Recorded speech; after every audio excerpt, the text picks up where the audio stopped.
This is a last question of this exercise 1.1. Exercise 1.1. It has total number of questions, what, 6, and this question is last question of this exercise. Question is very important. First of all, आप इस question को देखिए, question 6 को आप पढ़िए, आपको पढ़ने का टाइम मिलनी चाहिए। मैथमेटिक्स पहले आप किताब को उल्टा लीजिए, बुक को ओपन कर लीजिए, राइट, आराम से पढ़िए, बहुत तेजी से पढ़ने की जरूरत नहीं है, आराम से इत्मीनान से आप पढ़िए। क्वेश्चन नंबर 6 हमने बोर्ड पर पहले लिख लिया है क्योंकि राइटिंग करने में थोड़ा सा टाइम लगता है, और एक क्वेश्चन है तो कोई खास बात नहीं है, इसको मैं लिख दिया। अब देखिए बोर्ड पर आपको क्या लिखा हुआ है, क्वेश्चन आप पढ़िए 6। Match each of the set on the left in the roster form with the same set on the right described in the set Wilder form. It means on the left side all the questions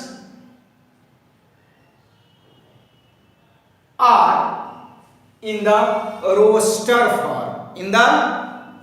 form, whereas in the right side of this question total points are in set builder form, and you have to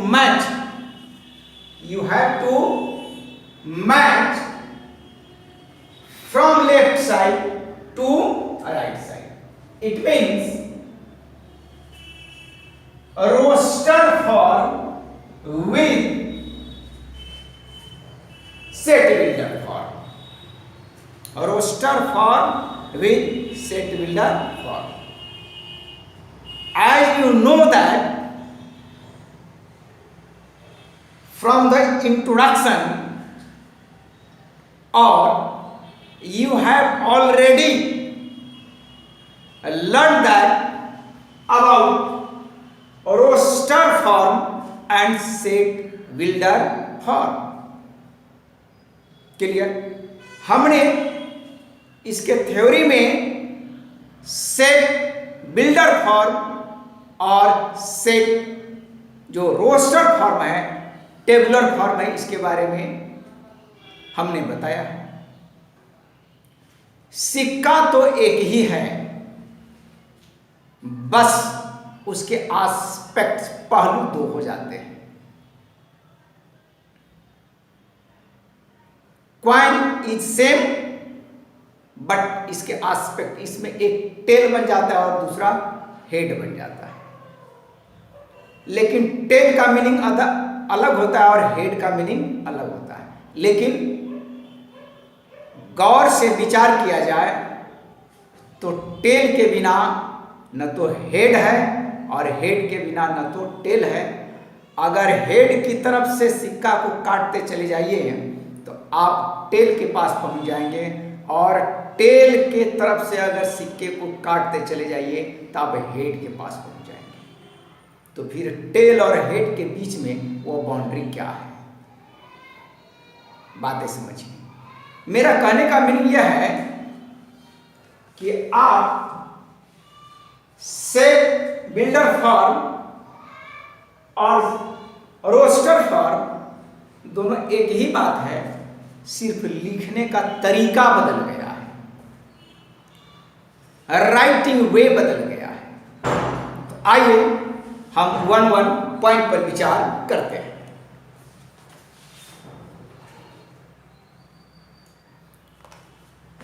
ये board पर हमने लिख लिया है सुविधा के लिए। आप देखिए, फर्स्ट है 1 2 3 6,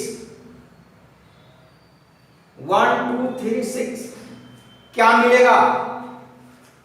x such that x is a prime number and a divisor of 6।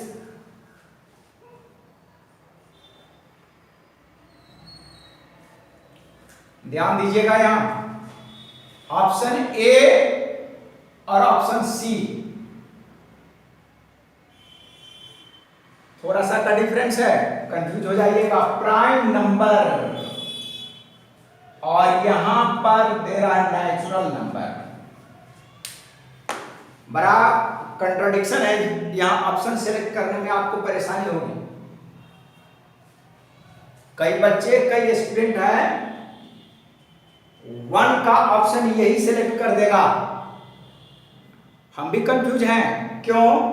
अब देखिए 1 2 3, चलिए ये तो प्राइम नंबर है, बट 6 प्राइम नंबर नहीं। 6 is not a prime number, right? So option A आपका सिलेक्ट नहीं होगा। ऑप्शन ए को आप सिलेक्ट नहीं करेंगे। ध्यान दीजिएगा, यहां एंड 1 2 3 6। अब 6 प्राइम नंबर क्यों नहीं? वाई 6 प्राइम नंबर क्यों नहीं? तो प्राइम नंबर को तो 6th और 7th क्लास से पढ़ते आ रहे हैं। प्राइम नंबर तो वो है जो 1 एंड इटसेल्फ, उसी से वो डिवाइड हो, बाकी किसी से डिवाइड नहीं। लेकिन 6 जो है 1 और 6 के अलावे 2 से भी डिवाइड हो जा रहा है और 3 से भी डिवाइड हो जा रहा है। क्या करके बताना पड़ेगा? 6 is not a prime number. PM prime minister नहीं समझना है, यहां prime number, not a prime number. Why? Because 6 is divisible by 2 and 3. 6 divided by 2 equal to 3, and 6 is also divided by 3 equal to 2. So it is not a prime number, right? Clear? तो इसका मतलब A का option हमारा C बनता है। X such that X is a natural number and divisor of 6। देखिए natural number है, इसमें सारे नेचुरल नंबर है, काउंटिंग नंबर है, all are natural numbers. And ये जितने भी है सबसे all are and divisor of 6। 6 का डिवीजर है। 6 आपको 1 से भी डिवाइड हो सकता है, 2 से भी डिवाइड हो सकता है, 3 से हो सकता है, 6 से डिवाइड हो सकता है, राइट? तो यहां पर फर्स्ट जो आपको है वह किससे टैली करता है? आप इसमें जो 1 है उसका आंसर होगा सी, राइट? तो आप इसको ऐसे मैच कर दीजिए, राइट? राइट, सी बन गया। देखिए एक पेरेंट्स, मैं थोड़ी बीच बीच में स्टोरी भी बतलाते रहता हूँ, इस बात को आप ध्यान से सुनिएगा। एक पेरेंट्स हमें लाडोसराय गांव का, जो संजय वन के बगल में है, वसंत कुंज के नई दिल्ली में पड़ता है, लाडोसराय में। ये इवेंट है, आपको घटना है 2012 या 13 की। वहाँ हम पढ़ाने जाते थे और एक हमारे गौर साहब जी हैं, उनका जुड़वा बच्चा है 11वीं क्लास में, तो उनको भी हम पढ़ाने गए थे। गौर साहब जी लाडूसराय के, वो पुलिस में जॉब भी करते हैं, हस्बैंड वाइफ दोनों जॉब करते हैं। और मैं उनको धन्यवाद देता हूँ, है ना, कि अभी तो कोई वीडियो बनाता है, हम भी वीडियो बनाते हैं, ऑनलाइन क्लास देते हैं। अब उतने बच्चे नहीं हैं, टीचिंग फील्ड तो पूरा कोरोना में डैमेज हो गया, बट वो गौर साहब हमें बहुत काफ़ी सपोर्ट किए हैं, हेल्प किए हैं, मैं उनको धन्यवाद देता हूँ। तो वहाँ गए पढ़ाने, तो गार्जियन कहते कि हमारे बच्चे 9th क्लास में फेल हैं। 555 बिल्डिंग है, बिल्डिंग नंबर 555, 555 बिल्डिंग है, बस स्टैंड है वो लाडूसराय के पास में, उसी के 555 बिल्डिंग के पीछे उनका घर है, नाम नहीं बताना चाहता हूँ। और उन्होंने कहा, हालांकि गौर जी का जो घर है वो तो पंजाब नेशनल बैंक के पास में है, इनकी बात तो छोड़ दी, ये 555 के पास में, और उनके गौर जी का बच्चा 11वीं क्लास में थे, तो दोनों 11वीं में था, तो उनको पढ़ाए थे। और उनके बाद जो है ना ये 500 ये करीब 2011 और 12 में पढ़े गौर जी ने। और आपको मैं बता दूं ये 14-15 की बात है, 2014-15 की बात है। अब ये बच्चे, इनके पेरेंट्स बोलते हैं कि हमारे बच्चे 9th क्लास में फेल हैं। किस में हैं? 9th क्लास में फेल। कि हमारा बच्चा तो 9th में फेल कर गया है। हम उनको बताए कि नहीं, आपका बच्चा 9th में फेल नहीं किया है, 9th में फेल नहीं किया है। तो वो कह रहे अरे यार 8वीं तक तो रिजल्ट दिया ही अच्छा है, 9th क्लास में है, 9th क्लास से 10th में जाना है, तो 9th में फेल कर गया है, और आप कह रहे कि 9th में फेल नहीं किया। हम कहें कि 9th में फेल नहीं किया है बच्चा। कह रहा है कि अरे यार तुम कैसे मास्टर हो, तुमसे पढ़वाना बड़ा मुश्किल काम लग रहा है। तो मैंने उनको समझाया कि बच्चा आपका 9th क्लास में फेल नहीं है, वो फेल का लक्षण, कैरेक्टर, सिम्टम्स 9th क्लास में आपको दिखा है। ये बच्चा 6th और 7th क्लास से ही फेल कर रहा है, 6th-7th क्लास से फेल करना शुरू किया है। किसी तरीके से 7th पास किया है, किसी तरीके से 8 पास किया है, किसी तरीके से उसको बीमारी पकड़ा हुआ है 6th-7th क्लास का, और 9th क्लास में वो पूरा बीमार पड़ गया है। गार्जियन को मैंने समझाया, तब वो गार्जियन इस बात को समझे, उसको एग्जाम्पल से मैंने देकर के बातों को समझाया कि आपको फीवर का सिम्टम जिस समय दिखता है कि हमें बुखार लग गई है, उससे 4-5 घंटे पहले, before seeing the symptoms in your body, करीब 4-5 घंटा पहले ही आपके बॉडी में फीवर शुरू हो गया है। जब तक बॉडी आपका लड़ रहा था, जब तक बॉडी आपको बर्दाश्त कर रहा था, आपको फीलिंग नहीं हो रहा था कि मुझे फीवर है, उसी तरीके से बच्चे को होता है। तो मैंने उसको कहा कि 9th क्लास में आपका बच्चा फेल नहीं है, वो तो 6th-7th क्लास में ही फेल है। बात हम ये स्टोरी आपको क्यों कह रहे हैं, अब बात यह है कि 1 2 3 6 ये बात है 6th क्लास का, और नेचुरल नंबर आपको 6th-7th क्लास में पढ़ाई जाती है।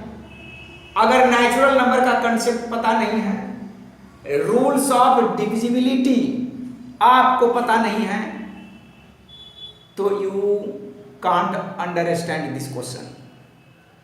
कितना भी मैं समझा लूं आप नहीं समझेंगे। तो बेसिक जानकारी होना बहुत जरूरी है। आइए हम दूसरे क्वेश्चन पर डिबेट करते हैं। सेकेंड आपका क्वेश्चन है,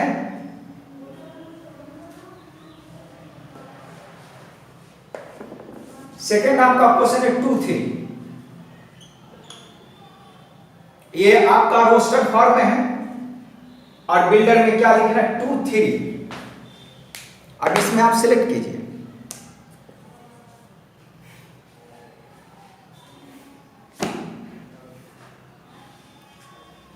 ये 2 3 ये प्राइम नंबर है।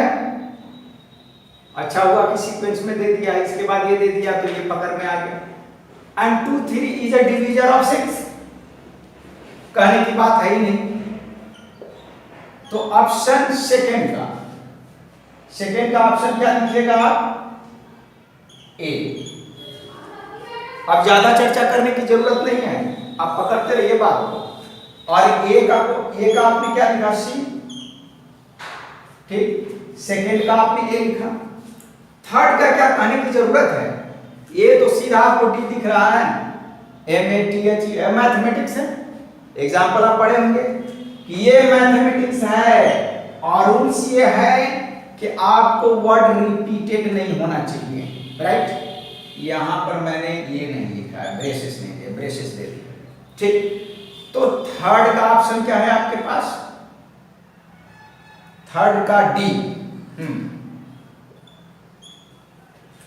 आंसर थर्ड का आप क्या लिखेंगे? डी। और एक भोंदू स्टूडेंट को पढ़ाने का तरीका क्या है? यूपीएससी के एग्जाम में, रेलवे बैंकिंग के एग्जाम में सिखलाई जाती है। अरे यार 3 तुम मिला लिया ना, तो लास्ट तो अपने आप मिला देना, वही होगा। बात को ध्यान रखना, कभी कभी ऑप्शन में नहीं रहता है ऐसा पैटर्न।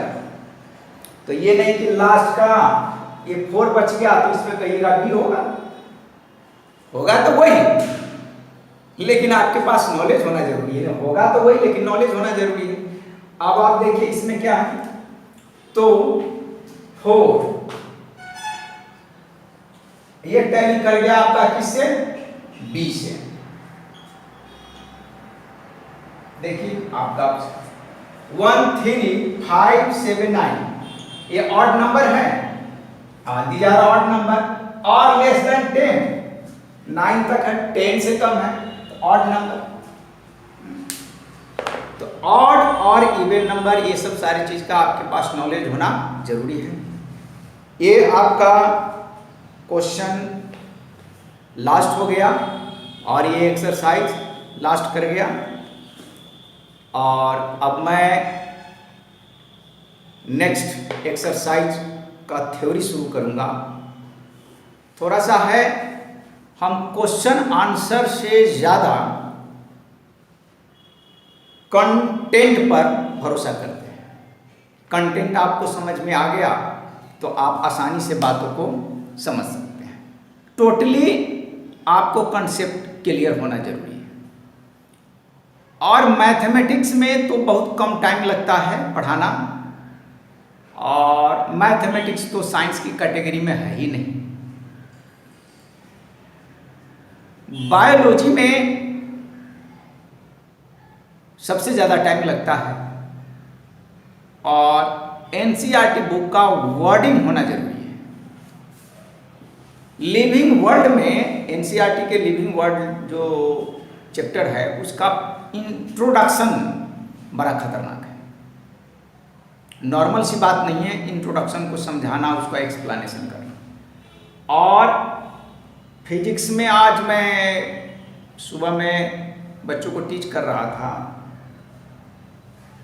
तो फिजिकल वर्ल्ड को कोई पढ़ना ही नहीं चाह रहा है, उसको मन नहीं लगता। और हम चाहते हैं कि उसको अच्छा से पढ़ा करके समझा दे बात को। ये हमारा प्रयास होगा कि हम कंप्लीटली आपके बातों को समझा दें, राइट? हाँ, तो इतनी बातों का आप ध्यान रखेंगे। और अब नेक्स्ट एक्सरसाइज के लिए हम थ्योरी को तैयार करेंगे। धन्यवाद।